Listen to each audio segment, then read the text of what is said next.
আসসালামু আলাইকুম, কি অবস্থা সবার? আশা করি সবাই অনেক বেশি ভালো আছো। তো দেখতে দেখতে তোমাদের 24-25 সেশনের অ্যাডমিশন জার্নি কিন্তু প্রায় শেষের দিকে। তো অলরেডি আমাদের হাতে কিন্তু দুইটা এক্সাম বাকি আছে, একটা হচ্ছে হাজী দানেশ এবং গুচ্ছ ভর্তি পরীক্ষা। তো হাজী দানেশে আলটিমেটলি সবাই পরীক্ষা দিবে না বা সিট সংখ্যাও কিন্তু অতটা বেশি নাই, কিন্তু আমাদের যে গুচ্ছ ভর্তি পরীক্ষা এখানে কিন্তু আমাদের প্রায় 19টা ইউনিভার্সিটি রয়েছে এবং যেখানে সিট সংখ্যা রয়েছে প্রায় 8,000। তো তোমার কিন্তু এই মুহূর্তে এসে যাদের এখনো কোথাও হয় নাই বা যাদের পজিশন অন্যান্য জায়গায় পিছনে আছে, ওয়েটিংয়ে আছে, তো তাদের কিন্তু মেইন টার্গেট আছে গুচ্ছ ভর্তি পরীক্ষা। তো এই যে শেষ মুহূর্তে এসে দেখবে যে অনেক স্টুডেন্ট কিন্তু অলরেডি বিভিন্ন জায়গাতে অ্যাডমিট হয়ে গেছে।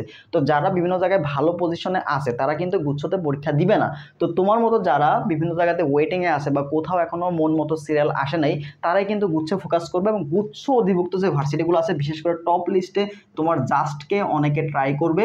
এবং জাস্ট বাদে তোমার এদিকে মাওলানা ভাসানী, ঠিক আছে, মাওলানা ভাসানী, এছাড়া তোমার ইসলামিক ইউনিভার্সিটি, এইগুলাতে অনেকে টার্গেট করবে, কারণ এইগুলা গুচ্ছের মধ্যে মোটামুটি ভালো দিকে আছে। তো এই মুহূর্তে এসে তোমার আসলে টপ দিকে না দেখে তোমার কিন্তু একটা চেষ্টা করতে হবে আগে সাবজেক্ট নিশ্চিত করা, ঠিক আছে। তোমার প্রথম কাজ হবে চান্সটা নিশ্চিত করা। কিভাবে চান্স নিশ্চিত করবা, দেন তোমার তারপরে পজিশনের দিকে তোমাকে আগাইতে হবে, ঠিক আছে। তাহলে প্রথমে আগে চান্স নিশ্চিত করতে হবে, দেন তুমি পজিশন থেকে আগাইতে হবে। এখন প্রশ্নের ক্ষেত্রে যে ভাই কতটা এমসিকিউ লাগতে পারে চান্স পেতে বা কীভাবে প্রিপারেশন নিব, এই বিষয় নিয়ে কিন্তু টোটাল আলোচনা করবো। তো প্রত্যেক বছর কিন্তু আমরা দেখা যায় কাট মার্কের বিষয়টা, তো প্রতি বছর প্রশ্নের উপর ডিপেন্ড করে। তোমরা দেখো বিগত বছরতে সাস্ট কিন্তু এখানে দায়িত্ব, মানে সাস্ট যখনই থাকবে তো সাস্টের কিন্তু বিগত বছরের প্রশ্ন থেকে ওই প্যাটার্ন কিন্তু ফলো করা হয়। যেহেতু এই বছর আমাদের কি সাস্ট এই গুচ্ছ ভর্তি পরীক্ষার মধ্যে নাই, তার মানে এখানে প্রশ্নে একটা বড় সড়ো পরিবর্তন আসতে যাচ্ছে।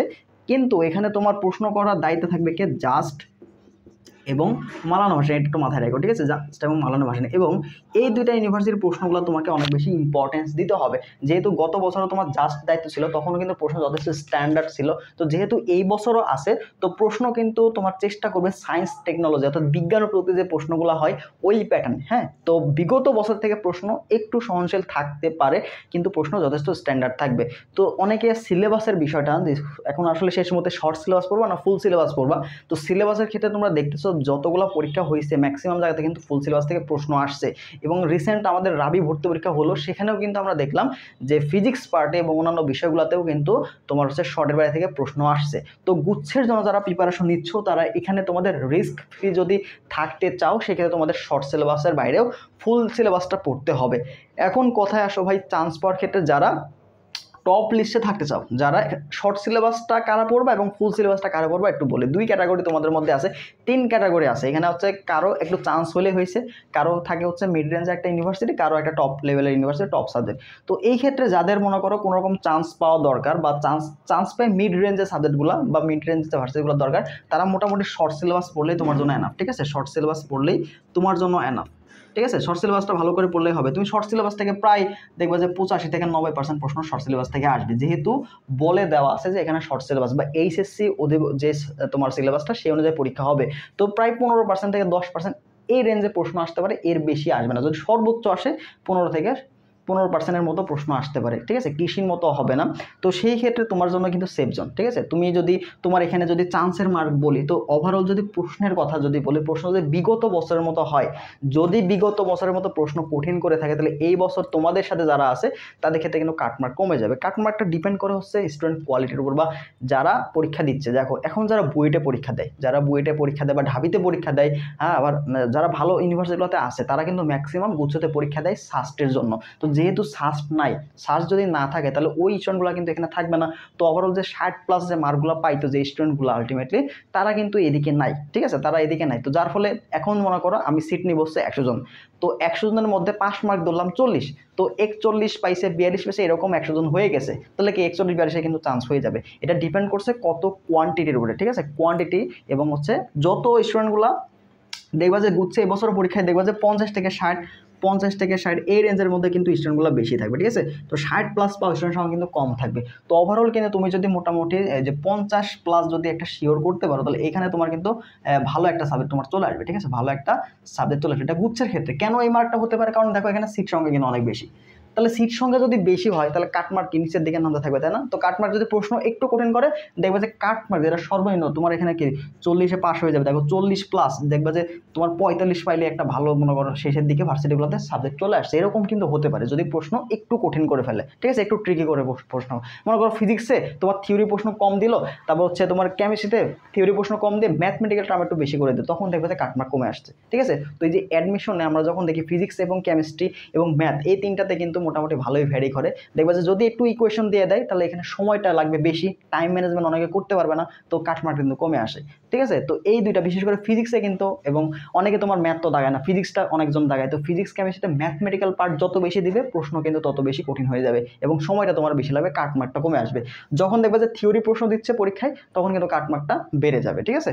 তো যেমন আমরা দেখলাম বিগত পরীক্ষাগুলো তোমরা দেখছো, সেখানে কাটমার্ক দেখলেই তোমরা বুঝতে পারবা, ঠিক আছে। যখন যে ভার্সিটির প্রশ্ন যেমন হয়ে থাকে কাটমার্ক কিন্তু আপ ডাউন করে। তো প্রিপারেশনের ক্ষেত্রে আসলে আলটিমেটলি কী করতে হবে, তো প্রিপারেশনের ক্ষেত্রে তোমরা যারা জিএসটি পরীক্ষা দিবা, তো অলরেডি কিন্তু হাতে আমাদের বেশি সময় নাই, ঠিক আছে, 10 থেকে 11 দিন সময় আছে। তো এই সময়ের মধ্যে তোমাকে কোন জিনিসগুলো ফোকাস করতে হবে, দেখো অলরেডি তুমি অনেকগুলো পরীক্ষা দিছো না, তো তোমার কিন্তু সিলেবাসটা মোটামুটি শেষ, তুমি যারা পড়াশোনা করছো যাদের সিলেবাসটা শেষ, কোনো একটা গ্যাপের কারণে বা কোনো পরীক্ষার হলে তোমার টাইম ম্যানেজমেন্ট ঠিক রাখার কারণে দেখা গেল চান্স মিস হয়ে গেছে, তো যাদের পড়ার মোটামুটি কভার আছে তারা এই দিকে তোমার এখন মেইন ফোকাস রাখতে হবে, জিএসটি যে কোশ্চেন ব্যাংকটা আছে না, এই জিএসটি কোশ্চেন ব্যাংকে তোমাদের ফোকাস রাখতে হবে, ঠিক আছে। তো কোশ্চেন ব্যাংকটা কেন এই জন্য, দেখো যখন ভর্তি পরীক্ষায় বিশেষ করে গুচ্ছ ভর্তি পরীক্ষা যখন আমরা বিগত বছরগুলোতে প্রশ্ন দেখছি, সেখান থেকে ম্যাক্সিমাম দেখতাম যে সাস্টের বিগত বছরের প্রশ্ন একদম টাইপ কমন আসতো। বিগত যদি রিসেন্ট প্রশ্ন দেখি 23-24 সেশন থেকে ফিজিক্স পার্ট ম্যাথ পার্ট থেকে অনেক প্রশ্ন হুবহু তোমার বিগত বছর থেকে আসছে। ম্যাথে আমরা দেখলাম প্রায় 15 থেকে 16টা প্রশ্ন হুবহু আসছিল SUST, Khulna university, Islamic university, Begum Rokeya, এই ভার্সিটিগুলো থেকে হুবহু প্রশ্ন কমন চলে আসছিল বিগত বছর থেকে। তো বিগত বছরের প্রশ্ন যখন তোমার করা হয় সেখানে কিন্তু অনেকগুলো ইউনিভার্সিটি মিলে একটা তোমার কমিটি করা হয় প্রশ্ন প্রণয়নের ক্ষেত্রে, ঠিক আছে। তো সেগুলোর ক্ষেত্রে কিন্তু বিগত বছরের প্রশ্নটা অনেকটাই প্রাধান্য দেওয়া হয়। তো এখানে কিন্তু নতুন করে প্রশ্ন, নতুন ইউনিক প্রশ্ন কিন্তু খুব কম থাকে। তো ইউনিক প্রশ্ন যে দেওয়া হয়, ইউনিক প্রশ্নগুলো মূলত তোমাদের টপ 100-র মধ্যে যারা টপ 100-র মধ্যে যাবে তাদের ক্ষেত্রে কিন্তু ওইগুলো একটু বাধা হয়, বা ওই প্রশ্নগুলো দিয়ে ওইগুলো সিলেক্ট করা হয়। বাট চান্স পাওয়ার ক্ষেত্রে তোমার যে দেখবা যে 70 থেকে প্রায় 65% যে প্রশ্নগুলো থাকবে, ম্যাক্সিমাম প্রশ্ন কিন্তু টাইপ রিপিটেড থাকবে, যে ওই প্রশ্নের টাইপগুলো বিভিন্ন ভার্সিটিতে আসছে। তো তোমার প্রথম কাজ হচ্ছে এই 10 দিন কোশ্চেন ব্যাংকটা খুব ভালো মতো অ্যানালাইসিস করা, ঠিক আছে, কোশ্চেন ব্যাংকটা অ্যানালাইসিস করা এবং কোনো টপিকগুলো থেকে প্রশ্ন আসছে। এখানে তুমি শুধুমাত্র ম্যাথ পার্টে, যদি আমি ফিজিক্সের কথা বলি, ফিজিক্স কেমিস্ট্রির কথা বলি, তো ফিজিক্স কেমিস্ট্রির ক্ষেত্রে তুমি শুধুমাত্র থিওরি দিকে ফোকাস না করে কি করবা, থিওরি প্লাস ম্যাথমেটিক্যাল টার্মগুলো সমানে ভালো করে দেখবা, ঠিক আছে। তো এখানে যেহেতু বলবা যে স্বাস্থ্য দায়িত্ব নেই, স্বাস্থ্যের প্রশ্নগুলোকে সলভ করা দরকার, তুমি এখানে চেষ্টা করবা যে বিজ্ঞান ও প্রযুক্তির মধ্যে যেগুলো আছে, ঠিক আছে, বিজ্ঞান ও প্রযুক্তি যে প্রশ্নগুলো আছে এগুলো একটু ভালো করে সলভ করা, ঠিক আছে। তো এই বছর গুচ্ছের মধ্যে যারা আছে তাদের মধ্যে প্রশ্ন প্রণয়নের ক্ষেত্রে যারা আগায় থাকবে তারা হচ্ছে তোমার, আমি কয়েকটা তোমাকে বলে দিই, প্রশ্ন সলভের ক্ষেত্রে কাদের প্রশ্ন, সবার প্রশ্ন তো আসলে পড়া পসিবল হচ্ছে না, তাই না। তো কোনগুলো বেশি করে পড়বা, দেখো ইসলামিক ইউনিভার্সিটির প্রশ্নগুলো পড়বা, ঠিক আছে। তারপর তোমার এই যে বিজ্ঞান প্রযুক্তির ক্ষেত্রে তোমরা মাওলানা ভাসানী, তারপর হচ্ছে তোমার হচ্ছে জাস্ট, এই প্রশ্ন দুইটা ভালো করে দেখবা। তারপর হচ্ছে তোমার হচ্ছে আমি যদি বলি বেগম রোকেয়ার যে প্রশ্নগুলো আছে এটা দেখবা, ঠিক আছে। বেগম রোকেয়া তুমি পাশাপাশি যদি কোনো কিছু না পারো অ্যাটলিস্ট ইসলামিক ইউনিভার্সিটি, মাওলানা ভাসানী, জাস্টের প্রশ্ন, বেগম রোকেয়ার যে প্রশ্নটা আছে এটা দেখবা, ঠিক আছে। তো বিগত বছর যে আমরা দেখলাম সেখানে কিন্তু খুলনা ইউনিভার্সিটির প্রশ্নটা অনেক বেশি ইফেক্টিভ ছিল, খুলনা ইউনিভার্সিটির প্রশ্ন থেকে প্রায়ই প্রশ্ন এখানে আসতো, ঠিক আছে। তো যেহেতু খুলনা ইউনিভার্সিটি এই বছর আমাদের নাই, খুলনা ইউনিভার্সিটি না থাকার কারণে আমরা এটা দেখবো না, কিন্তু তুমি যদি দেখো যে অনেক প্রশ্ন তোমার কাছে সলভ করা পসিবলই হচ্ছে না, সেই ক্ষেত্রে তুমি শুধুমাত্র এগুলোতে ফোকাস করবা। আর যদি তোমার মনে হয় যে না আমি পারবো, আমার পড়া গ্যাপ নাই, প্রশ্ন ব্যাংক টাইপ শুধু বাকি আছে, সেক্ষেত্রে তুমি প্রশ্ন ব্যাংক গুচ্ছযুক্ত যেগুলো আছে সেগুলো ভালো মতো সলভ করবা এবং এই প্রশ্নগুলো একটু ভালো করে দেখার চেষ্টা করবা, ঠিক আছে। এই যে বেগম রোকেয়া প্রশ্ন থেকে বিগত বছর দেখলাম বেশ কয়েকটা প্রশ্ন আসছে, তো তুমি এদিকে দেখবা। আর এদিকে তোমার ইসলামিক ইউনিভার্সিটি, মাওলানা ভাসানী, জাস্টের প্রশ্নগুলো তো দেখবাই, পাশাপাশি অন্যান্য যে বিজ্ঞান ও প্রযুক্তির প্রশ্নগুলো আছে সেগুলো একটু দেখার চেষ্টা করবা, ঠিক আছে। সেখান থেকে কিন্তু প্রশ্ন যথেষ্ট স্ট্যান্ডার্ড হয়ে থাকে, সেখানে তোমার ক্যালকুলেশন পার্টগুলো, থিওরি পার্টগুলো দুইটাই সমান তালে আছে, এগুলো একটু ভালো করে দেখার চেষ্টা করবা, ঠিক আছে। আর ফিজিক্স পার্টে অবশ্যই তুমি ফুল সিলেবাসটা থেকে প্রশ্ন আসবে, ফিজিক্স পার্টে অবশ্যই ফুল সিলেবাস থেকে প্রশ্ন আসার সম্ভাবনা অনেক বেশি। তো যদি ফুল সিলেবাস থেকে প্রশ্ন আসে তাহলে কোন টাইপেরগুলো আসতে পারে এটা একটু বলে দিই। ফিজিক্স থেকে কোন অধ্যায়গুলো বেশি গুরুত্বপূর্ণ তোমার এক্ষেত্রে, প্রথম অধ্যায় থেকে তুমি তরঙ্গ এই চ্যাপ্টারটা একটু দেখতে পারো, তরঙ্গের যে সূত্রগুলো আছে না এই সূত্রগুলো দেখবা, ঠিক আছে, তরঙ্গের সূত্রগুলো দেখবা। তারপর জ্যামিতিক আলোকবিজ্ঞান আছে না, জ্যামিতিক আলোকবিজ্ঞান এই চ্যাপ্টারটা দেখবা, ঠিক আছে। আলোকবিজ্ঞান থেকে দেখবা এখানে এখানে যে তোমার বিচ্যুতি ম্যাথগুলো আছে না, ন্যূনতম বিচ্যুতি ডেলএম, এই নির্ণয় টাইপের প্রশ্নগুলো আসে। তারপর ফোকাস, ঠিক আছে, ফোকাসের ম্যাথগুলো আসে, ঠিক আছে, ফোকাসের ম্যাথগুলো আসে। তো জ্যামিতিক আলোকন থেকে তুমি বিচ্যুতি, ডেলএম, ন্যূনতম বিচ্যুতি এবং ফোকাসের ম্যাথগুলো একটু দেখবা, তাহলে এখান থেকে কভার হয়ে যাবে। তারপর তোমার যে চুম্বকের যে অধ্যায় আছে, চুম্বক, ঠিক আছে, চুম্বক, এই চুম্বকের অধ্যায়ের যে আমাদের কয়েকটা নীতি আছে না, তারপর সূত্র, এই সূত্রগুলো একটু ভালো করে দেখবা, ঠিক আছে। তো সব সূত্র দেখা নাই, জাস্ট প্রশ্ন ব্যাংকটা সলভ করলে মোটামুটি এগুলো কভার হয়ে যাবে, ঠিক আছে। এই 3টা চ্যাপ্টার তোমরা কি করবা, কোশ্চেন ব্যাংকটা সলভ করো। কোশ্চেন ব্যাংক সলভ করলে মোটামুটি এখান থেকে প্রশ্ন আসলে তোমার বিগত বছর থেকেই দেয়, শর্ট সিলেবাসে থেকে বাইরে আসলে বিগত বছর থেকে প্রশ্ন দিয়ে দেয়, এটা আহামরি কঠিন করে না, ঠিক আছে। তো শর্ট সিলেবাস নিয়ে এত বেশি ভয় পাওয়ার কোনো কারণ নাই। শর্ট সিলেবাসের বাইরে যে অধ্যায়গুলো আছে সেগুলো একটু প্রশ্ন ব্যাংক ভালো মতো সলভ করলে মোটামুটি কভার হয়ে যাবে, ঠিক আছে। তো এই ক্ষেত্রে প্রশ্ন ব্যাংক আবার কোনটা পড়বা, এটা নিয়ে অনেকে বলো যে শুধু গুচ্ছ প্রশ্ন ব্যাংক পড়লে হবে কি না। তো তুমি যদি গুচ্ছ প্রশ্ন ব্যাংকের পাশাপাশি তুমি যদি এখন জিএসটি কোশ্চেন ব্যাংক এবং ভার্সিটি ইউনিটের কোশ্চেন ব্যাংক, এই দুইটা সমন্বয়ে যদি পড়তে পারো, তাহলে তোমার সবচেয়ে বেস্ট একটা প্রিপারেশন হবে, ঠিক আছে। এই দুইটা কম্বো তোমার সবচেয়ে বেস্ট একটা কম্বো, ঠিক আছে, বেস্ট কম্বো। তো তুমি যেহেতু অলরেডি অনেকগুলা ভার্সিটি, অর্থাৎ ভার্সিটি ইউনিটের মধ্যে যেগুলো আছে ঢাবি, রাবি, জাবি, চবি, এগুলো অলরেডি গুচ্ছ তো আছে, তো এগুলা কিন্তু প্রশ্ন তোমরা অলরেডি সলভ করে ফেলছো, ঠিক আছে। তো ভার্সিটি ইউনিটের কোশ্চেন ব্যাংক তোমার কিন্তু সলভ করা এতটা সময় লাগবে না, ঠিক আছে, অলরেডি তুমি সলভ করে ফেলছো ম্যাক্সিমাম প্রশ্ন। তো যেহেতু সলভ করে ফেলছো, তো তুমি জাস্ট এখন কি করবা, ভার্সিটি ইউনিটের কোশ্চেন ব্যাংকটা একটু রিভিশন দিবা, তারপরে তুমি জিএসটি এর কোশ্চেন ব্যাংকটা সলভ করবা। তো তোমাদের আমি কোশ্চেন ব্যাংকের সলভ করার কথা কেন বলতেছি, কোশ্চেন ব্যাংক সলভ করার কথা এটাই বলছি যে শেষ মুহূর্তে এসে তোমার কিন্তু প্রশ্নটা ধরতে হবে, ঠিক আছে। তুমি অনেক বেশি জানো, অনেক কনসেপ্ট তোমার জানা আছে, কিন্তু পরীক্ষায় আসলে তুমি পারো না। কেন পারো না? কারণ তোমার প্রশ্ন যেভাবে আসে এগুলো তোমার অজানা। প্রশ্ন কিভাবে আসতে পারে, প্রশ্নের ভাষাটা কেমন হতে পারে, এটা তোমাকে বুঝতে হবে। তো এটা যদি বুঝতে চাও, তো তোমাকে ম্যাক্সিমাম প্রশ্ন সলভ করতে হবে এবং চেষ্টা করতে হবে নিজে নিজে সলভ করার, ঠিক আছে। তো এই মুহূর্তে এসে, লাস্ট মোমেন্টে এসে এর থেকে বেস্ট আসলে সলিউশন হয় না, ঠিক আছে। তুমি যদি এখন আবার নতুন করে বই পড়তে যাও, আবার বই থেকে কনসেপ্ট পড়ে যাও, তাহলে প্র্যাকটিসটা করবা কোথায়? লাস্ট 10 দিনে তুমি দেখবা যে 2টা চ্যাপ্টার, মানে 2টা সাবজেক্টই শেষ হচ্ছে না এভাবে যদি পড়তে যাও। বাট তোমার এখন কি করতে হবে, লাস্ট মোমেন্টে এসে তোমাকে প্রশ্ন চিনতে হবে যে প্রশ্নটা আলটিমেটলি কীভাবে আসে। যদি তুমি বুঝতে পারো যে প্রশ্ন আমার এইভাবে আসে, তাহলে এই জিনিসটা তোমার কিন্তু অনেক বেশি ক্লিয়ার হয়ে যাবে, ঠিক আছে। তো আমরা কিন্তু তোমাদের জন্য এই শর্ট সিলেবাসের বাইরে যে টপিকগুলো আছে, যে টপিকগুলো থেকে প্রশ্ন সম্ভাবনা আছে, সেগুলো কিন্তু অলরেডি দিয়ে দিব। তো তোমাদের গুচ্ছ ভর্তি পরীক্ষা লাস্ট মোমেন্টের জন্য কিন্তু আমাদের গুচ্ছ ফাইনাল মডেল টেস্ট অলরেডি চলছে, আগামীকাল থেকে শুরু হবে। যারা ভর্তি হবা তারা হইতে পারো, পেপার ফাইনাল, সাবজেক্ট ফাইনাল এবং ফাইনাল মডেল টেস্ট আমরা নিব। তো এখানে আমরা কি করছি, গুচ্ছ যে বিগত 4 বছরের প্রশ্নগুলো সেগুলো অ্যানালাইসিস করছে, অর্থাৎ কোন অধ্যায় থেকে কেমন প্রশ্নগুলো আসে সেগুলো অ্যানালাইসিস করে দিচ্ছি, এবং ফিজিক্স কেমিস্ট্রির যে ইম্পর্টেন্ট টপিকগুলো সেগুলো সাজেশন আকারে দিচ্ছি, ঠিক আছে।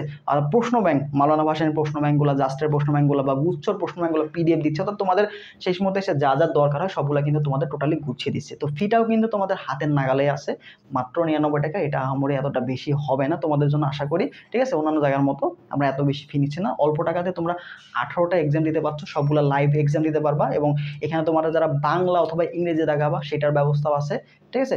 তো এই জিনিসটা তোমাকে কিন্তু অনেক বেশি হেল্প করবে পরীক্ষার ক্ষেত্রে, ঠিক আছে। আর এই মোটে যা বললাম, তোমার কোশ্চেন ব্যাংকটা বেশি বেশি করে সলভ করতে হবে, একটা রুটিন করে ফেলো। রুটিন করে ফেলে তুমি দেখো, তোমাদের এই মুহূর্তে এসে তোমাদের যদি সাবজেক্ট ওয়াইজ প্রিপারেশনের ক্ষেত্রে বলি, সেই ক্ষেত্রে তোমরা জিএসটি যে কোশ্চেন ব্যাংকটা আছে নেটওয়ার্কের, এই প্রশ্ন ব্যাংকটা কালেক্ট করতে পারো। এইটা তোমার কিন্তু অনেকটা ভালো একটা প্রশ্ন ব্যাংক, ঠিক আছে। এখানে অধ্যায়ভিত্তিক প্রশ্নগুলো খুব ভালো মতো দেওয়া আছে। যদি কারণ না থাকে সেই ক্ষেত্রে কিছু করার নাই, না থাকলে বা কেনার মতো যদি সামর্থ্য না থাকে, সেই ক্ষেত্রে কী করবো, আমাদের টেলিগ্রাম গ্রুপে যুক্ত হয়ে যাও। সেখানে আমরা অলরেডি যে বেশ কিছু প্রশ্ন ব্যাংক দিয়েছি, ভার্সিটি কোঅর্ডিনেটের প্রশ্ন ব্যাংকগুলো দেওয়া আছে, তারপর মাওলানা ভাসানীর প্রশ্ন ব্যাংকটা দেওয়া আছে, চাস্টের প্রশ্ন ব্যাংক দেওয়া আছে পিডিএফ। তো সেগুলো তোমরা পড়তে পারো, ঠিক আছে। আমাদের টেলিগ্রাম লিঙ্কটা তোমাদের ডেসক্রিপশন বক্সে দেওয়া থাকবে, অথবা কমেন্ট বক্সে কিন্তু দেওয়া থাকবে, সেখান থেকে যুক্ত হয়ে যেতে পারো, ঠিক আছে। তো ওভারঅল প্রিপারেশনটা জাস্ট 10 দিনের মধ্যে তোমরা কিন্তু এই কোশ্চেন ব্যাংকগুলো আরামসে শেষ করতে পারবা, যদি ডেডিকেটেডভাবে 10 থেকে 12 ঘন্টা পড়তে পারো, ইনশাল্লাহ সম্ভব। তো এই মুহূর্তে এসে তোমাকে পড়তে হবে, ঠিক আছে। তো তোমার কিন্তু অলরেডি দেয়ালে পিঠ থেকে গেছে, আর কিন্তু রাস্তা খুবই কম, ঠিক আছে। গুচ্ছ দেখবা যে অনেকের শেষ ভরসা, যারা সেকেন্ড টাইম দিবা তাদের কিন্তু একদম লাস্ট, আর কিন্তু সুযোগ নেই। যাদের কোথাও হয় নাই, সবগুলোতে ওয়েটিং আসো বা আসবে কি আসবে না দ্বিধাদ্বন্দ্বে ভুগতেছো, তার জন্য কিন্তু গুচ্ছ একটা লাস্ট একটা সুযোগ। যদি এই সুযোগটা কাজে লাগাতে না পারো, তাহলে কিন্তু আলটিমেটলি আর কোনো ওয়ে নাই, ঠিক আছে। তো অবশ্যই শেষ একটা সুযোগ, বা এখানেও কিন্তু অনেক ইউনিভার্সিটি রয়েছে, ভালো ইউনিভার্সিটি রয়েছে, ভালো সাবজেক্ট রয়েছে। তো অবশ্যই চেষ্টা করতে হবে, যাদের এত সব জায়গাতে ব্যর্থ হয়েছে, এখানে যেন একটা ভালো রেজাল্ট তোমরা করতে পারো। তো প্রথম কথা, এই কয়দিনের মধ্যে তুমি যদি ভালো করতে চাও, সেটা প্রথম যে শর্ত, সেটা তোমাকে মধ্যে ডেডিকেশন থাকতে হবে এবং ধৈর্য থাকতে হবে। তো আগের যে ব্যর্থতাগুলো আছে, এগুলোতে কিন্তু তোমাকে অনেকটা হতাশার দিকে ঠেলে দিতে চেষ্টা করবে। পড়তে বসবে, দেখবে অনেক টেনশন হচ্ছে, অনেক খারাপ লাগতেছে, বন্ধুরা বিভিন্ন জায়গায় চান্স পেয়ে গেছে। তো এই জিনিসগুলো থেকে তোমার মানে নিজেকে সরায় রাখতে হবে, ঠিক আছে। তো লাস্ট মোমেন্ট এটা জাস্ট ফোকাস রাখতে হবে। তোমার হয়তো কোথাও একটা গ্যাপ আছে যার কারণে তুমি ম্যারিটের মধ্যে ঢুকতে পারছো না, ঠিক আছে। তোমার প্রিপারেশন ভালো আছে তবুও তুমি পরীক্ষা খারাপ দিচ্ছ, তো যে ভুলগুলো হচ্ছে তোমার, এই ভুলটা তোমাকে সংশোধন করতে হবে। তো শেষ মুহূর্তে এসে তুমি যদি এই ভুলগুলো সংশোধন করতে পারো এবং পরীক্ষায় যে কনসেপ্টগুলো তোমার গ্যাপ আছে, যেগুলো তুমি বারবার ভুল করতেছো, সেগুলো যদি এই মুহূর্তে এসে যে গ্যাপটা পড়ো, ফিজিক্সের ক্ষেত্রে তোমার যদি ক্যালকুলেশন ভুল যায়, হ্যান্ড ক্যালকুলেশন তুমি ফোকাস দিতে পারো। তুমি যদি রসায়নের ক্ষেত্রে বিক্রিয়াগুলো তো মনে থাকে না, জৈব রসায়নে তো বিক্রিয়াগুলো প্র্যাকটিস করো। অর্থাৎ যেখানে যেখানে তোমার গ্যাপ আছে গ্যাপগুলো কাজে লাগাও, ঠিক আছে। পরীক্ষার পরে গ্যাপ ঠিক করে তো আর লাভ নাই, তাই না। তো পরীক্ষার আগেই গ্যাপ যেগুলো আছে সেগুলো ঠিক করে ফেলো। কোশ্চেন ব্যাংকটা ভালো করে ফোকাস করো, ভার্সিটি কমিউনিট, ভার্সিটি এমিট, এছাড়া অনুশীলনী, ঠিক আছে। যত পারো কোশ্চেন সলভ করো, যত পারো। অর্থাৎ কোনো প্রশ্ন যেন তোমার কাছে অজানা না মনে হয়, পরীক্ষায় যেভাবে দিক না কেন স্যার তুমি যেন অ্যান্সার করে আসতে পারো। অর্থাৎ যত বই আছে তোমার কাছে, যদি বলো ভাই এটা পড়লে এনাফ কিনা, এনাফের আসলে কিছু না, পর্যাপ্ত কোনো কিছুই না, ঠিক আছে। তুমি যত পারো পড়তে হবে, যত পারো পড়তে হবে। অনুশীলনে পড়ো, ভার্সিটি ইউনিট পড়ো, কোশ্চেন ব্যাংক, গুচ্ছ কোশ্চেন ব্যাংক পড়ো, ঠিক আছে। আলটিমেটলি তোমার পড়ার কিন্তু এখানে শেষ নাই। তোমাকে সব নতুন নতুন প্রশ্ন সলভ করতে হবে, নতুন নতুন কনসেপ্ট জানতে হবে। দেখবা যে অনেক প্রশ্ন নতুন আসতেছে তোমার কাছে, আবার অনেক প্রশ্ন তোমার দেখবা জানা প্রশ্ন, ঠিক আছে। তো নতুন প্রশ্নগুলো আসলেই তুমি যেন না ঘাবড়ায় যাও, এর জন্য তোমাকে আগে থেকে প্র্যাকটিস করতে হবে, ঠিক আছে। নতুন নতুন প্রশ্নের সাথে পরিচিতি লাভ করো, ঠিক আছে। কিভাবে সলভ করতে হয়, কিভাবে অল্প সময়ের মধ্যে তুমি প্রশ্নগুলো সলভ করতে পারবা, এই জিনিসটা তোমাকে কিন্তু অনেক আগে থেকে প্র্যাকটিস করতে হবে। তো যেহেতু তোমরা অনেকগুলো পরীক্ষা দিছো, তো এই সম্পর্কে তোমাদের অনেক বেশি আইডিয়া আছে। তো বিগত যে পরীক্ষাগুলো দিছো তার অভিজ্ঞতাগুলো কিন্তু তোমাকে এই পরীক্ষায় কাজে লাগাতে হবে, ঠিক আছে। তো শেষ মুহূর্তে লাস্ট একটা সুযোগ পাচ্ছ, তো এই সুযোগটা কিন্তু কখনোই হাতছাড়া করা যাবে না। একটা সিট যেন নিশ্চিত করতে পারো, হ্যাঁ। ভালো মতো যে ভালো ইউনিভার্সিটিগুলো আছে, ভালো টপ সাবজেক্টে তোমার পছন্দের সাবজেক্টগুলো, সেটা যদি নিশ্চিত করতে পারো, এই বিষয়ে সবসময় সচেতন থাকবা। তো সবার জন্য শুভকামনা থাকবে। আমরা আমাদের কিছু ফ্রি ক্লাস চালু করে দেবো অলরেডি। মাওলানা ভাসানের প্রশ্ন ব্যাংকের যে তোমার 19-20 সেশনের স্লাইড কিন্তু অলরেডি বানানো আছে। তো হয়তো আজকের রাতে রেকর্ড করে কালকে তোমরা হয়তো ক্লাসগুলো পেয়ে যাবা। তো আমরা কিন্তু গোছের জন্য ফ্রি ক্লাসগুলো অলরেডি চালু রাখবো, ঠিক আছে। তো তোমাদের প্রশ্ন ব্যাংক অর্থাৎ শর্ট সেলসের বাইরে যেগুলো আছে টপিকগুলো আমরা অলরেডি তোমাদের দিয়ে দেবো কাল পরশুর মধ্যে। তো সেখান থেকে তোমরা প্রিপারেশন নিতে পারবা। আর আমাদের টেলিগ্রাম করে যুক্ত হয়ে যাও এই পিডিএফগুলো দ্রুত পেতে হলে, ঠিক আছে। আর যারা এক্সাম বেসে ভর্তি হবা তারা আমাদের হোয়াটসঅ্যাপ নম্বরে যোগাযোগ করো, করে দ্রুত এক্সাম বেসে ভর্তি হয়ে যাও। আগামীকাল থেকে কিন্তু শুরু হচ্ছে আমাদের এক্সামগুলো। তো সবাই ভালো থাকো, দেখা হয় পরবর্তী ভিডিওতে। আল্লাহ হাফিজ।